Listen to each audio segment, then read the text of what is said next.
여러분, 야곱에게 형 에서는 생각만 해도 가슴이 떨리고 두려움이 온몸을 감싸는 그런 존재였습니다. 아버지와 형을 속이고 복을 빼앗은 사건으로 인해 형이 자신을 죽이려고 하자 야곱은 형의 화가 누그러질 때까지 몇 날 동안만이라는 계획을 세우고 하란으로 도망쳤습니다. 이 반목은 하루아침에 생긴 것이 아닙니다. 뿌리가 깊어요. 이 둘은 어머니 리브가의 뱃속에서부터 싸웠습니다. 자라서는 팥죽 한 그릇에 장자의 명분이 넘어갔습니다. 형은 배고파서 팔았고 동생은 그 순간을 기다렸습니다. 그리고 결정적으로 아버지 이삭을 속여 형으로부터 축복을 빼앗았습니다. 뒤늦게 들어온 에서가 뭐라고 했습니까? 소리 높여 울면서 내 아버지여 내게 축복하소서, 내게도 그리하소서. 그리고 마음속으로는 이렇게 다짐합니다. 아버지를 곡할 때가 가까웠은즉 내가 내 아우 야곱을 죽이리라. 그 말을 전해 들은 어머니 리브가가 야곱을 불러 말합니다. 내 형의 노가 풀릴 때까지 하란의 외삼촌 집에 가서 몇 날 동안만 있으라. 몇 날. 여러분, 그 몇 날이 몇 년이 되는지 아십니까? 20년입니다. 그 20년 내내 야곱의 등 뒤에 형이 있었어요. 라반의 집에서 아무리 재산이 불어나고 아들, 딸들이 태어나도 야곱은 한 번도 형에게서 자유로운 적이 없었어요. 그리고 이제 그 형을 마주쳤습니다. 야복강에서 밤새 씨름하고 절뚝거리면서 7번 땅에 엎드리면서 형 앞에 나아갔는데 형이 달려와서 목을 안고 입을 맞췄습니다. 둘이 부둥켜 안고 엉엉 울어요. 모든 게 끝났습니다. 20년짜리 두려움이 끝나게 된 거예요. 12절 말씀에 에서가 이르되 우리가 떠나자 내가 너와 동행하리라. 할렐루야. 참 아름다운 결말입니다. 야곱이 평생의 고민이었던 에서와의 문제가 해결된 거예요. 더욱이 형이 야곱에게는 낯선 땅인 그곳에서 함께 동행하겠다고 하니까 얼마나 힘이 되겠습니까? 근데 사실은 그게 아니었습니다. 야곱은 여전히 형 에서를 두려워하고 있었습니다. 야곱의 대답을 보면은 알 수가 있습니다. 13절 말씀에 야곱이 그에게 이르되 내 주도 아시거니와 자식들은 연약하고 내게 있는 양떼와 소가 새끼를 데리고 있은즉 하루만 지나치게 몰면 모든 떼가 죽으리니. 사실 이 말은 거짓말에 가까운 핑계예요. 아시는 것처럼 야곱의 일행은 700에서 800km 정도 떨어져 있는 하란 땅에서 왔잖아요. 그런데 하루 이틀 거리를 못 간다는 게 말이 안 됩니다.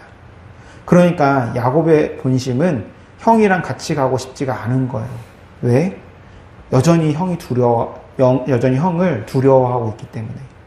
그래서 야곱은 형의 제안을 완곡하게 거절합니다. 청하건대 내 주는 종보다 앞서가소서 나는 앞에 가는 가축과 자식들의 걸음대로 천천히 인도하여 세일로 가서 내 주께 나아가리이다.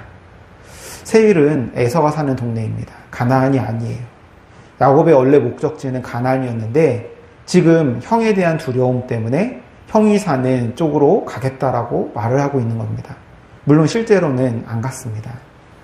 여러분, 여기서 야곱의 본성은 여실히 또 드러나게 되어집니다. 그저 자신 앞에 놓여있는 상황만 모면하려고 하는 그런 의도가 있었습니다. 야곱이 이렇게 말을 했지만 야곱이 간 곳은 세일이 아니라 가나안을 향해 갑니다. 그리고 도착한 곳이 숫곳이었어요.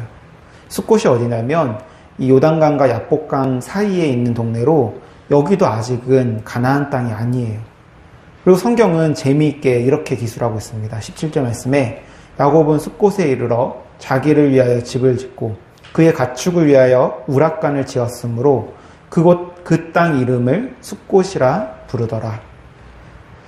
여러분, 숫곳이라는 말은 히브리어 수카라는 단어의 복수형인데 그 뜻은 초막 혹은 우리간 혹은 숲풀더미 이런 뜻을 가지고 있어요.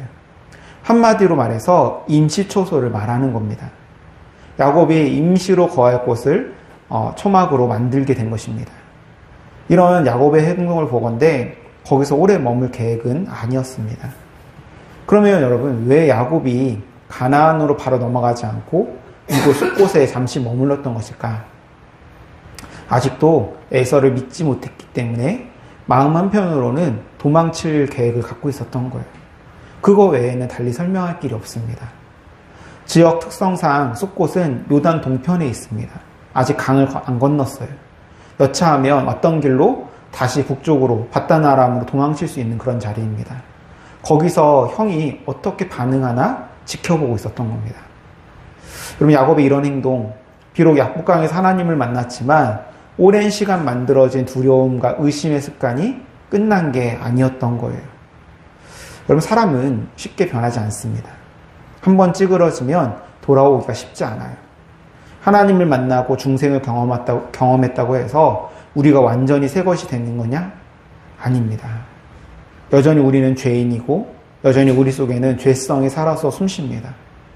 분명 예수를 믿는데, 그래서 하나님의 통치를 받는데 동시에 육체의 지배, 죄의 지배를 받고 있다고요.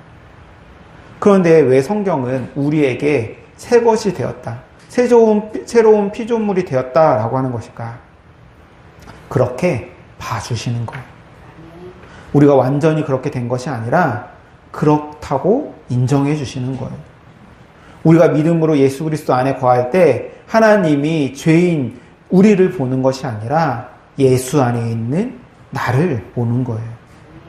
즉, 내가 선하고 내가 의로운 행동을 하고 그래서 우리가 의인이 되는 것이 아니라 예수의 의로움이 내게 덧입혀서 우리가 의롭다 칭해지는 것입니다. 그래서 내가 하나님을 만나고 예수를 주로 시인했다? 그럼 끝인가? 그럼 끝나는 것이 아니라 여전히 우리는 우리 속에 살아 숨쉬는 죄 짓는 나, 뼛속 깊숙이 뿌리 내린 나의 죄성과 싸워야 하는 것입니다. 사도 바울이 로마서 7장에서 이야기했던 그 얘기입니다. 내 속사람으로는 하나님의 법을 즐거워하되 내 지체 속에 있는 한 다른 법이 내 마음의 법과 싸워 나를 사로잡는 것을 보는도다. 마음으로는 하나님의 법이 좋아요. 그런데 몸이 안 따라가요. 내 안에 다른 법이 있어서 나를 끌고 간다는 겁니다. 그리고 바울이 뭐라고 부르짖습니까? 오라, 나는 공고한 사람이로다. 이 사망의 몸에서 누가 나를 건져내랴. 여러분, 이게 정직한 자기 고백입니다. 그러면 여러분, 어떻게 싸워야 하는가? 송곳으로 허벅지 찌르고 면벽 수행하고 무건 수행하고 그렇게 해서 우리의 욕망을 다스리고 이길 수 있을까? 아닙니다. 바울도 자기가 못한다고 했잖아요. 그럼 어떻게 해야 되는 것일까요? 그리스도 예수 안에 있는 생명의 성령의 법이 죄와 사망의 법에서 너를 해방하였습니다. 할렐루야. 해방하였습니다. 과거형이에요. 앞으로 해방시켜 주겠다가 아니라 이미 해방시켰다라는 것입니다. 그러니까 우리가 싸워서 이기는 게 아니라 이미 이기신 분이 우리 안에 계신다는 거예요. 그럼 우리는 뭘 해야 될까요? 기도해야죠. 왜냐하면 싸움은 우리 안에 성령님께서 하시는 것이기 때문에, 우리의 굳은 마음을 제거하고 새 마음을 주시는 분이 바로 성령님이기 때문에 기도하지 않고는 우리는 우리를 이길 수가 없습니다. 그러므로 우리가 할 것은 언제나 어떤 상황 속에서도 주님을 바라보는 것입니다. 우리 속에 일하시는 성령님께서 우리를 만지시고 고치시는 그 자리에 머무는 거예요. 그럼 많은 사람들이 기도를 오해합니다. 손을 모으고 눈을 감고 손을 모으고 하나님께 무언가를 간청하는 것으로 생각해요. 물론 기도에 간청의 요소도 있지만 핵심은 그게 아니에요. 기도의 핵심은 주님을 바라보는 것입니다. 우리 속에 일하실 하나님을 기대하는 거예요. 내 생각과 내 뜻을 관찰시키는 것이 아니라 하나님의 음성에 귀를 기울이는 것입니다. 그렇기 때문에 때로는 찬양이 기도일 수도 있는 것입니다. 말씀을 읽고 듣는 것이 기도일 수도 있는 것이고, 설거지가, 공부가, 회사에서 일하는 것이 기도일 수가 있는 것입니다. 기도는 형식이 중요한 것이 아니라 무엇을 바라보고 있느냐가 중요하기 때문에 그렇습니다. 여러분, 야곱은 하나님의 이끄심을 따라 가나안 입구까지 왔지만 여전히 그 속에 살아 숨쉬는 옛사람 야곱이 그 발목을 또 잡는 거예요. 하나님이 이끄시는 것이 아니라 다시 인간적으로 계산하고 내 생각과 내 계획이 내 삶을 이끌었습니다. 우리의 모습도 그렇잖아요. 하나님을 경험했지만 변화되지 않는 나. 여전히 내가 주인이 되어서 내 삶을 내 멋대로 이끌어가는 인생. 그런데 동시에 무엇을 깨닫게 되냐면 그런 우리를 여전히 사랑하시고 여전히 기다리고 계신 하나님. 할렐루야. 이런 은혜입니다. 여튼 야곱이 숲곳에 머물러 있는데 형 에서가 오지 않는 거예요. 아마도 에서는 야곱의 마음을 알아챘던 것 같습니다.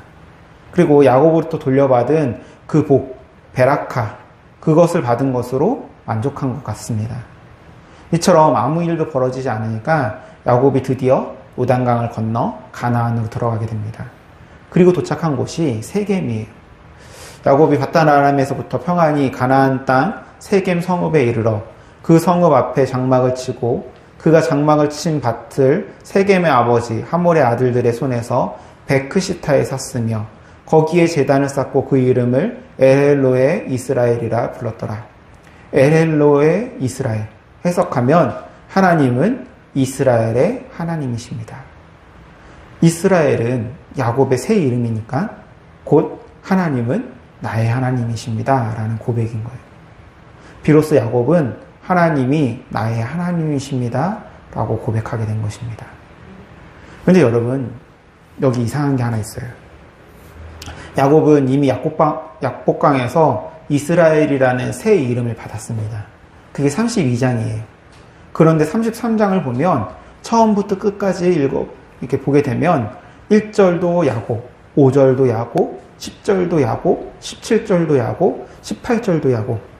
하나님은 이스라엘이라는 이름을 주셨는데 성경은 계속 야곱이라고 부릅니다. 그런데 20절에 와서 제단의 이름은 뭡니까? 엘헬로의 이스라엘. 여러분, 그게 무슨 그림입니까? 제단에는 새 이름이 붙었는데 그 제단을 쌓고 있는 사람은 아직 옛 이름인 거예요. 고백은 이스라엘의 고백인데 그 고백을 하고 있는 인생은 아직 야곱이라고요. 여러분, 그게 우리 아닙니까? 우리 입에서 나오는 고백은 훌륭합니다. 찬양도 잘하고 아멘도 잘하고 하나님은 나의 하나님이십니다. 이거 얼마나 잘합니까? 그런데 그 고백을 하고 있는 나는 아직도 숲곳에 초막을 지어놓고 도망갈 궁리만 하던 그 사람인 거예요. 야곱이 하나님을 자신의 하나님을 고백하였지만 온전한 것이 아니었습니다. 창세기 28장을 보면 야곱이 형 에서를 피해서 도망칠 때 하나님이 야곱을 찾아오셔서 다시 돌아올 때까지 내가 너를 지키겠다라고 말씀하십니다. 내가 너와 함께 있어 내가 어디로 가든지 너를 지키며 너를 이끌어 이 땅으로 돌아오게 할지라. 하나님의 이 말씀을 듣고 야곱이 돌기둥을 세워서 거기에 기름을 붓고 베델, 하나님의 집이라는 이름을 붙였습니다. 그리고 뭐라고 얘기하냐면 야곱이 서원하여 이르되 하나님이 나와 함께 계셔서 내 가는 이 길에서 나를 지키시고 먹을 떡과 입을 옷을 주시어 내가 평안히 아버지 집으로 돌아가게 하시오면 여호와께서 나의 하나님이 되실 것이요 엘헬로의 이스라엘, 이렇게 고백했으니까 이건 됐죠. 내가 기둥으로 세운 이 돌이 하나님의 집이 될 것이요 베델에 하나님의 집을 세운다라는 뜻입니다. 하나님께서 내게 주신 모든 것에서 10분의 1을 내가 반드시 하나님께 드리겠나이다. 그러니까 창세기 28장 말씀으로 보자면 야곱이 지금 세겜에서 엘헬로의 이스라엘이라고 고백하고 제단을 쌓았지만 그건 원래 하나님께 서원한 것을 온전히 지킨 것이 아니었던 거예요. 분명히 그는 자신이 배웠던 돌을 기둥 삼아서 제단을 쌓겠다고 했었는데 그것을 간과한 것입니다. 이런 이해를 가지고 34장 말씀을 봐야 하는 거예요. 창세기 34장을 보게 되면 야곱의 집에 엄청난 일이 벌어졌습니다. 딸 디나가 그 땅의 주장 세겜에게 욕을 당한 거예요. 이 일은 더 참혹한 일로 이어지는데 오빠 시므온과 레이가 세겜 족속을 살육한 사건이 벌어지게 됩니다. 그 이야기는 다음 주에 온전히 다루도록 하겠습니다. 오늘은 이 일이 어디서 벌어졌는지만 볼게요. 여러분, 이 일이 어디서 벌어졌어요? 세겜이에요.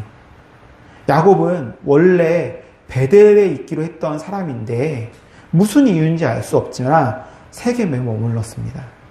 하나님이 정해주신 자리가 아닌 곳에 장막을 쳤고 밭까지 샀어요. 베크시타를 주고 땅을 샀다는 건 거기서 오래 머물 작정이라는 뜻이에요. 임시초소 숲곳을 지나서 이제는 아예 정착을 하는데 그 정착지가 베델이 아니라고요. 그리고 그 어긋난 자리에서 야곱의 집에 감당할 수 없는 일이 벌어지게 된 것입니다. 아니 그냥 아무데나 제단 쌓고 에렐로에 이스라엘 고백하면 되는 거 아닌가요? 베델에는 하나님이 계시고 세겜에는 안 계신가요? 이는 굉장히 사소한 문제 같은데 하나님은 이것을 심각하게 보셨습니다. 왜? 사소한 것을 간과하는 야곱의 태도가 무엇을 의미하는 거냐면 하나님을 염두에 두고 생각하지 않는다라는 뜻이기 때문에 그렇습니다. 자기 편의대로 하나님을 대한다는 거예요. 여기가 우리 신앙의 매우 중요한 위기 포인트입니다. 예배도 드리고 하나님은 나의 하나님이라는 고백도 하고 뭘 대단한 것을 다 하는 것처럼 보이지만 내 편의대로 드리는 그것을 하나님은 기뻐하지 않으신다는 겁니다. 여러분 사랑이라는 게 뭡니까? 상대방의 소소한 부분까지도 챙기고 배려하는 거예요. 그와의 약속은 어떠한 일이 있어도 지키는 것, 함부로 대하지 않는 것. 야곱이 간과했던 것이 바로 그것입니다. 여러분 하나님과의 관계에는 어떻게 보자면 좀 무식할 필요가 있어요. 우리는 너무 약삭빨라요. 하나님을 믿는데 너무 야가 빠졌다고요. 그럼 우리가 하나님과 어떻게 관계를 해야 될까? 그걸 아주 잘 보여준 대표적인 예가 있습니다. 영화 불의 전차의 모티브가 된 에릭 리들의 이야기입니다. 1924년도 파리 올림픽에 에릭 리들이라는 스코틀랜드 대표 선수가 참여합니다. 100m가 주종목인 선수였어요. 그런데 그해 1월에 일정이 나왔는데 100m 예선이 주일에 열리게 된다는 거예요. 올림픽은 7월에 있으니까 반년 전에 알게 된 것입니다. 리들은 그 자리에서 결정합니다. 나는 안 뛴다. 난리가 났죠. 신문마다 매국노니 뭐니 하면서 두들겨 팼습니다. 근데 여기서 우리가 좀 오해하는 게 있어요. 영화 불의 전차에서는 이 리들이 배를 타고 파리로 가다가 그제서야 일정표를 보고 이날이 주일날이네 하고 발견한 걸로 나오는데 굉장히 극적이죠. 실제로는 안 그랬어요. 리들에게는 갈등의 순간이 있었던 게 아니라 갈등의 반년이 있었던 거예요. 그리고 그 반년 동안 뭘 했냐면 100m를 버리고 주종목이었던 100m를 버리고 400m로 갈아탔습니다. 국제 무대에서 거의 뛰어본 적이 없고 한 번도 49초의 벽을 깨본 적이 없는 그런 종목이었어요. 주종목을 버리고 이길 자신도 없는 낯선 종목을 처음부터 다시 준비한 거예요. 여러분 이게 깊이 생각하는 것입니다. 이게 배려한 거예요. 감정이 북받쳐서 그날 아침에 안 나가는 게 아니라 반년 전부터 하나님이 계산에 들어가 있는 거. 야곱에게 없었던 게 정확히 이겁니다. 여러분 이 리들은 중국 선교사의 아들이었다고 합니다. 그가 태어나기 전부터 그 부모가 하나님 앞에서 살아온 삶이 있었어요. 그 안에서 자란 겁니다. 그러니까 리들에게 그 반년은 이를 악물고 버틴 반년이 아니라 이미 그를 붙들고 계신 주님이 계시기 때문에 가능했던 반년입니다. 사랑은 이를 악물 때 나오는 것이 아닙니다. 사랑받아본 사람에게서 나오는 것입니다. 할렐루야. 저는 이런 존재가 너무 아름답습니다. 이 세상을 살아가면서 좀 무식할이 많지 하나님을 인정하는 사람들, 하나님 앞에 자신을 엄격히 세우는 사람들. 그러니까 야곱은 말이죠. 예배는 하나님은 나의 하나님이십니다. 할렐루야. 그런 다음에 세겜에서 제단을 쌓으면 됐지 그런 게 아니에요. 하나님은 예전에 약속했던 그걸 지키는 것을 당신을 깊이 생각하고 배려하고 사랑하는 것으로 이해하고 계셨던 겁니다. 여러분 광야 40년 동안 하나님이 하신 일이 뭔지 아십니까? 성막을 어떻게 지어라, 제단을 어떻게 쌓아라, 무엇은 먹고 무엇은 먹지 말라라. 여러분, 아니 꼭 그렇게까지 해야 됩니까? 막 그 정도로 아주 세세하게 말씀하세요. 왜 그러셨을까요? 이유는 하나입니다. 너희들 날 사랑하니? 이걸 물어보고 계시는 거예요. 여러분, 하나님과의 관계에 있어서 우리가 하나님을 예배하고 하나님을 섬기고 하나님을 사랑하는 일은 좀 단순했으면 좋겠습니다. 자기 목표, 자기 목적, 자기 이익에 의해서 움직이는 것이 아니라 하나님을 중심으로 해서 어떠한 일이 있어도 오직 하나님. 또 사람들이 손가락질을 해도 야, 그게 얼마나 중요한데 4년에 한 번 국가를 위해서 달리기를 해야지 한 그런 수많은 비난을 들으면서도 예배당으로 가고 있는 에릭 니들과 같은 존재, 그런 존재로 우리 모두가 세워졌으면 좋겠습니다. 그럼 야곱은 아직 가나안으로 들어온 것이라고 볼 수가 없습니다. 지리적으로는 가나안 땅이었지만 진정한 의미의 가나안 땅에 들어서지 못한 것입니다. 왜냐하면 약속의 성취가 이루어지지 않았기 때문에. 그럼 야곱이 어떻게 그 위기에서 벗어날 수 있었을까요? 야곱이 스스로 정신을 차렸을까요? 아닙니다. 하나님이 야곱에게 이르시되 일어나 베델로 올라가서 거기 거주하며 내가 내 형 에서의 낯을 피하며 도망하던 때에 내게 나타났던 하나님께 거기서 제단을 쌓아라. 할렐루야. 하나님이 먼저 말을 것입니다. 그러니까 야곱이 먼저 뉘우쳐서 올라간 것이 아니라 하나님이 불러서 올라간 거예요. 그리고 여러분, 이 구절에서 제 마음을 무너뜨린 게 있습니다. 하나님이 지금 뭐라고 하십니까? 내가 내 형 에서의 낯을 피하여 도망하던 때에 내게 나타났던 하나님. 그때 그 밤, 그 돌베개, 그 사다리, 그 약속. 20년이 넘었어요. 야곱은 다 잊었습니다. 세겜에 밭까지 샀어요. 그런데 하나님이 잊지 않았습니다. 야곱이 하나님을 깊이 생각하지 않는 동안에도 하나님은 야곱을 깊이 생각하고 계셨던 겁니다. 그리고 여러분, 놀라운 일이 벌어집니다. 이스라엘이 다시 길을 떠나 에델 망대를 지나 장막을 쳤더라. 할렐루야. 이름을 받은 거는 32장인데 그 이름으로 불린 거는 35장이에요. 그 사이에 뭐가 있었습니까? 숫곳에 초막이 있었고 세겜에서 산밭이 있었고 디나의 일들이 있었습니다. 새 이름을 받는 것과 그 새 이름으로 사는 것 사이에 그렇게 긴 시간이 있었던 겁니다. 여러분, 우리도 이미 하나님의 자녀라는 새 이름을 받았습니다. 그런데 우리는 아직 그 이름으로 살고 있지 않아요. 여전히 내 생각과 계획으로 내가 가진 것을 의지하여 살려고 합니다. 그런 우리를 하나님의 자녀라는 새 이름으로 살게 하시려고 하나님이 오늘도 우리를 베델로 부르고 계시는 겁니다. 사랑하는 여러분, 오늘 이 말씀 앞에서 그래, 나도 에릭 니들처럼 하나님을 깊이 생각하고 배려해야지, 그렇게 결심하고 돌아간다면 우리는 내일 또 넘어지는 야곱일 뿐입니다. 우리를 베델로 데려가는 것은 우리의 대단한 결심이 아니었습니다. 20년 전의 약속을 잊지 않으시고 세겜의 진흙탕에 빠져있는 우리를 향해 일어나 베델로 올라가라 부르시는 그 끈질긴 사랑입니다. 내가 하나님을 잊고 있었던 순간에도 나를 깊이 생각하고 배려하고 사랑하신 분은 바로 하나님이십니다.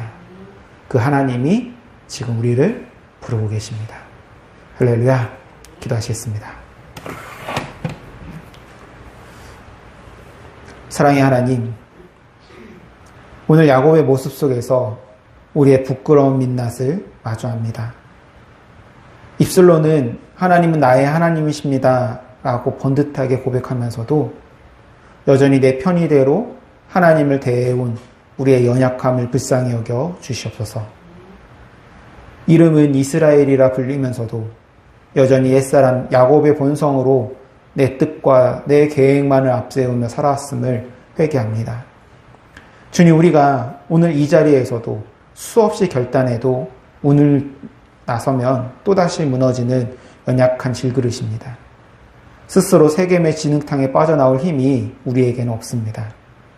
그러나 20년 전의 약속을 잊지 않으시고 세겜에 주저앉은 야곱을 찾아와 일어나 베델로 올라가라 부르셨던 그 끈질긴 은혜가 오늘 우리를 다시 살게 할 줄로 믿습니다.